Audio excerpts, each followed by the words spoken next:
दोस्तों, मेहनत का नशा यह नशा हर किसी के पास नहीं होता, लेकिन जिस भी इंसान के अंदर यह नशा पाया जाता है वो अपने जीवन में कुछ भी कर गुजर जाएगा। दोस्तों, एक कहानी के माध्यम से हम आपको यह बताने का प्रयास करेंगे कि सफलता, असफलता, गरीबी, अमीरी सब कुछ हमारे ऊपर निर्भर करता है। प्राचीन समय की बात है, एक सन्यासी एक पेड़ के नीचे ध्यान की अवस्था में बैठे हुए थे। उसी समय 5 व्यक्ति सन्यासी की ओर चले आ रहे थे। उन 5 व्यक्तियों में से कुछ लोगों का यह मानना था कि सफलता ऐसे ही नहीं मिलती, अगर ज़िंदगी में कामयाब होना है तो उसके लिए कुछ तकनीक होती है, उसके लिए कुछ गुरु मंत्र होते हैं, और जो भी व्यक्ति उन सभी मंत्रों को जानता है वह अपने जीवन में जरूर कामयाब इंसान बन पाता है। यही सोच के साथ वह 5 आदमी उन साधु महाराज के पास जाते हैं।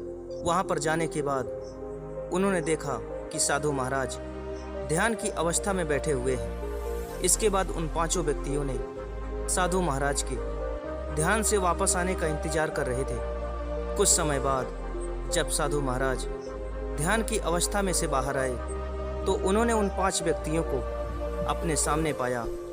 साधु महाराज ने कहा, कहो वत्स, क्या कहना चाहते हो?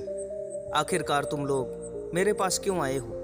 उन 5 व्यक्तियों में से एक व्यक्ति कहता है, साधु महाराज, हम आपसे कामयाबी का राज जानना चाहते हैं। क्या आप मुझे कोई ऐसा रास्ता बता सकते हैं जिस रास्ते पर चलकर हम कामयाब हो जाएं? क्योंकि मैंने बहुत से लोगों को देखा है कि वह इतने अमीर हैं, उनके पास इतना धन दौलत है कि वह जीवन भर खाकर फिर भी वह ख़त्म नहीं होगा। इतना कहने के बाद वह आदमी शांत हो जाता है। इसके बाद साधु महाराज कहते हैं, अवश्य बता सकता हूँ, परंतु कामयाबी का राज इतनी आसानी से नहीं मिलता, इसके लिए तुम्हें समय देना होगा। इसके बाद साधु महाराज कहते हैं, तुम 1 साल बाद मेरे पास आना, मैं तुम्हें कामयाबी का राज, सफलता का वह गुरु मंत्र बताऊंगा जिससे तुम अवश्य ही कामयाब हो जाओगे। बस तुम्हें समय का इंतजार करना है, और ध्यान रहे समय से पहले तुम 5 व्यक्तियों में से कोई भी व्यक्ति मेरे पास नहीं आएगा।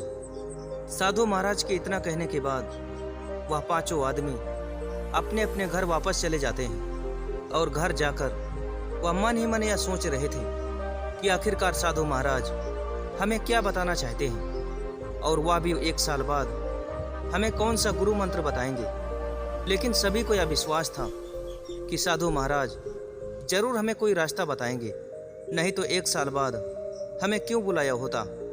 धीरे धीरे समय बीतता गया। उन 5 व्यक्तियों में से एक व्यक्ति ऐसा था जो इन सब चीज़ों पर विश्वास नहीं करता था। उसे लगता था कि गुरु मंत्र जैसी कोई चीज़ नहीं होती। लेकिन वह व्यक्ति अपने दोस्तों के कहने पे आकर गुरु के पास चला गया था। उस व्यक्ति के मन में यह चल रहा था कि 1 साल तक मैं क्या करूँगा, ऐसे में खाली बैठने से तो समय नहीं कटने वाला है। अगर 1 साल बिताना है तो हमें अपने घर का खर्चा चलाने के लिए कुछ ना कुछ ज़रूर करना होगा। वह व्यक्ति यही सोच लेकर अपने घर वालों से विचार विमर्श करता है। उसके घर वाले भी यही कहते हैं कि मेरे हिसाब से तुम्हें चाय और समोसे की दुकान करनी चाहिए, जिसमें खर्चा भी बहुत ज़्यादा नहीं लगेगा। इससे तुम कम से कम अपने घर का खर्चा तो चला पाओगे। व्यक्ति शुरुआत में बहुत अजीब महसूस कर रहा था कि आखिरकार मैं यह काम करने जा रहा हूँ, लोग मेरे बारे में क्या सोचेंगे। लेकिन इसके बाद भी वह व्यक्ति विचार विमर्श करने के बाद अपने मन में यह सोचकर, मुझे अब कुछ तो करना है, क्योंकि अगर जीवन चलाना है तो बिना कुछ किए कुछ भी हासिल नहीं होगा। वह व्यक्ति चाय और समोसे की दुकान चलाता है। शुरुआत में वह काम अच्छा नहीं कर पा रहा था तो लोग उसकी बुराई करते थे, लेकिन दुकान चालू करने के 1 महीने बाद उस व्यक्ति को यह अंदाज़ा लग चुका था कि मेरी दुकान में क्या कमी है, और ऐसा मैं क्या करूं जिससे मेरी दुकान में ज़्यादा से ज़्यादा ग्राहक आएं। क्योंकि शुरू में उस व्यक्ति के दुकान पर ना कोई कस्टमर आ रहे थे और ना ही उसका समोसा और चाय की बिक्री हो रही थी। वह व्यक्ति इस बात को लेकर बहुत ही ज़्यादा चिंतित रहने लगा था। और जैसा कि गुरु महाराज ने कहा था कि 1 साल के पहले मेरे पास कोई भी व्यक्ति नहीं आएगा, उस व्यक्ति को कोई रास्ता नजर नहीं आ रहा था। एक दिन वह निराश होकर अपनी दुकान को चालू करता है। दुकान चालू करने के बाद करीब 1 घंटे तक कोई भी ग्राहक नहीं आता है। वह व्यक्ति परेशान होकर अपनी पूरी चाय और समोसे, जो भी व्यक्ति उसे आते हुए दिखता, उन सभी व्यक्तियों को फ्री में चाय और समोसे खिलाता और खिलाने के बाद यह कहता कि भाई मेरे दुकान में आज बहुत ज़्यादा ग्राहक आए हैं, जिसकी वजह से मैं आज बहुत ही ज़्यादा खुश हूँ और इसी खुशी की वजह से मैं सभी को चाय और समोसे दे रहा हूँ, आओ तुम भी खा लो।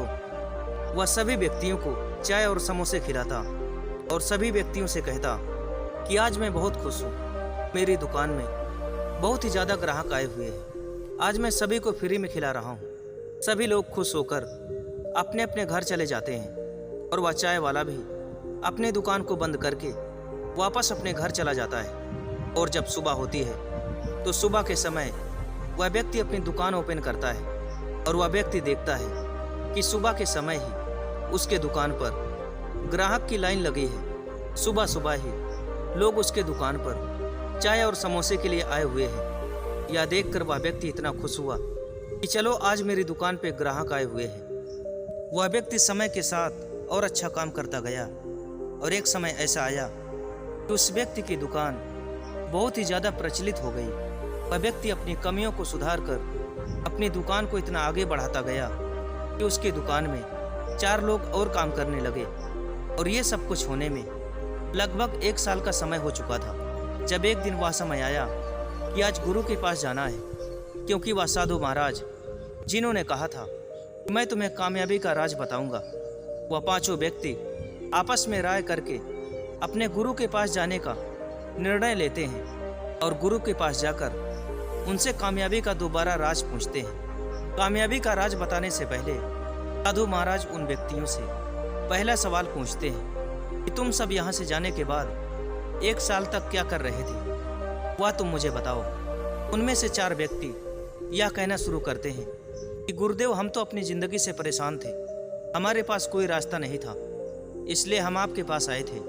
आपने हमें इंतज़ार करने के लिए कहा था, हम सिर्फ समय का इंतज़ार कर रहे थे और आगे आप कोई रास्ता बताइए। इसके बाद साधु महाराज उस 5वें व्यक्ति से पूछते हैं, जो व्यक्ति चाय की दुकान चला रहा था। वह व्यक्ति कहता है, महाराज जब मैं आपके पास से गया था तो मुझे कोई रास्ता नज़र नहीं आ रहा था कि आखिरकार मैं क्या करूं। लेकिन मैंने सोचा कि 1 साल तक मैं क्या करूंगा। मैंने एक छोटी सी चाय की दुकान खोली और उसमें काम करना शुरू कर दिया। शुरुआत में बहुत सी समस्याएं आई, कुछ लोगों ने भला बुरा कहा कि मेरा काम इतना छोटा है, इसमें मेरा गुजारा कैसे चलेगा। लेकिन मैं समय के साथ काम करता रहा, मैंने किसी की नहीं सुनी और आज आपके आशीर्वाद से हमारी दुकान में 4 लोग और काम करते हैं और आज मैं अपनी ज़िंदगी से बहुत ही खुश हूँ। साधु महाराज कहते हैं कि सफलता का राज क्या है, बड़े ध्यान से सुनो। जीवन में कामयाब होने के लिए जरूरी नहीं कि तुम्हारे पास सब कुछ हो। कभी कभी कुछ ना होते हुए भी आदमी बहुत कुछ कर जाता है और कभी कभी सब कुछ होते हुए भी एक इंसान कुछ नहीं कर पाता।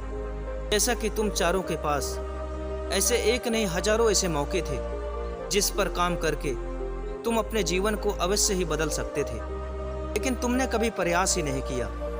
तुम तो सिर्फ इंतजार कर रहे थे कि हमारी जिंदगी कोई और बदल देगा। अक्सर ऐसा ही होता है, हर व्यक्ति दूसरों के भरोसे बैठा रहता है। वह सोचता है कि काश मेरी जिंदगी कोई बदल देगा, लेकिन तुम ही लोगों में से 5वां आदमी, जिसे इंतजार करना बिल्कुल पसंद नहीं था, उसने अपने जीवन को बदल लिया। इसलिए सफलता का यही मंत्र है, तुम अपनी जिंदगी में कितने आगे जाओगे या तो तुम्हारी परिस्थितियां तय करेंगी। परिस्थिति के हिसाब से अगर तुम अपने आप को बदल पाते हो तो तुम जरूर कामयाब बनोगे, नहीं तो तुम लोग समय का इंतजार करोगे। अगर देखने की कोशिश करोगे तो ऐसे हजारों मौके मिलेंगे जिससे तुम अपने जीवन को बदल पाओगे, नहीं तो तुम सिर्फ समय का इंतजार करोगे। इसके बाद साधु महाराज अपनी बात को समाप्त कर देते हैं और उन 4 व्यक्तियों को अपने आप पर बहुत ही पछतावा हो रहा था कि काश मैंने अपनी ज़िंदगी में कुछ किया होता तो आज मैं भी कुछ बन गया होता। दोस्तों, आज की इस वीडियो से यह सीखने को मिलता है कि अगर हम चाहें तो अपनी ज़िंदगी स्वयं बदल सकते हैं। कोई भी काम आज के समय में छोटा बड़ा नहीं होता, बस एक छोटी चीज़ होती है, वह है इंसान की सोच। सोच की वजह से ही एक इंसान छोटा बड़ा होता है और सोच की वजह से ही छोटा इंसान बड़ा हो जाता है। तो दोस्तों, आज के इस वीडियो में इतना ही। अगर वीडियो पसंद आई तो चैनल को सब्सक्राइब जरूर कीजिए और इस वीडियो को अपने दोस्तों के साथ ज़रूर शेयर कीजिए। तब तक के लिए धन्यवाद।